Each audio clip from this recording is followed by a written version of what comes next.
আমি রাতে ঘুমানোর আগে যতটা সম্ভব ঘর পরিষ্কার করে ঝাড়ু দিয়ে তারপর ঘুমাই। তারপর সেই পরিষ্কার ঘরে সকালে ঘুম থেকে উঠে আর নোংরা করতে মন চায় না। আজকে আমার বেশ কয়েকটা পদ রান্না করা লাগবে।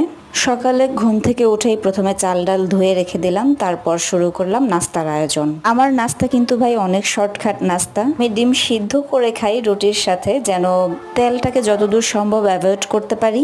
সিদ্ধ ডিমের সাথে একটা রুটি বা একটা বাকলখনি, একটা কলা, বাস এতটুকু হলেই আমার সকালবেলা হয়ে যায়। এদিক দিয়ে রুটিটা সেঁকে নিচ্ছি, চুলায় বসিয়ে দিলাম ডাল। আমি সকালবেলা রান্নাঘরে আজকে এসেছি প্রায় 8:30 আর 11টার আগে আগে রান্না সব কমপ্লিট করতে হবে।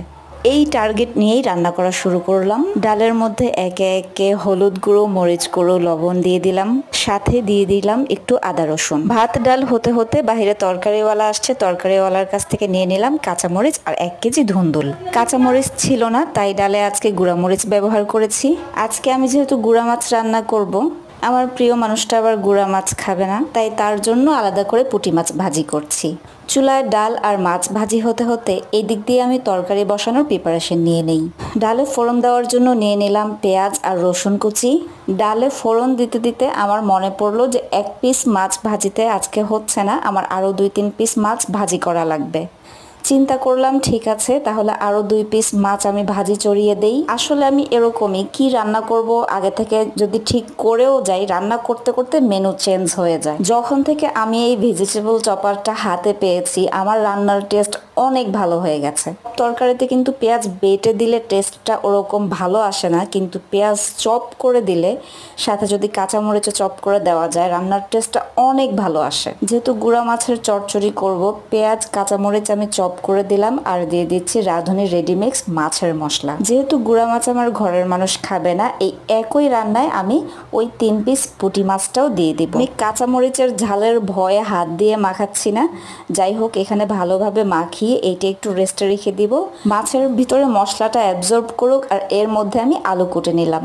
রান্নার শুরুতে আলু দেওয়ার আমার প্ল্যান ছিল না, কিন্তু যখন মাছটা মাখাচ্ছি তখন মনে হলো যে মশলার পরিমাণ একটু মাছের অনুপাতে বেশি হয়ে যাবে, আলু দিলে সেটা একটু সমান হবে। চপারে যতটুকু পেঁয়াজ আর কাঁচামরিচের পেস্ট লেগেছিল সেগুলাও ধুয়ে এখানে পানি দিয়ে দিচ্ছি। পরিমাণ মতো পানি দিয়ে মেখে এখন তরকারিটা জাস্ট ঢাকনা দিয়ে চুলায় বসিয়ে দিব। এইভাবে মাছ রান্না করা, বিশেষ করে গুঁড়া মাছ রান্না করা অনেক সহজ আমার কাছে মনে হয়। এইভাবে গুঁড়া মাছ রান্না করলে রান্নার টেস্টটাও অনেক ভালো আসে, কিন্তু গুঁড়া মাছের একটাই প্রবলেম, সেটা হচ্ছে মাছ ক্লিন করা।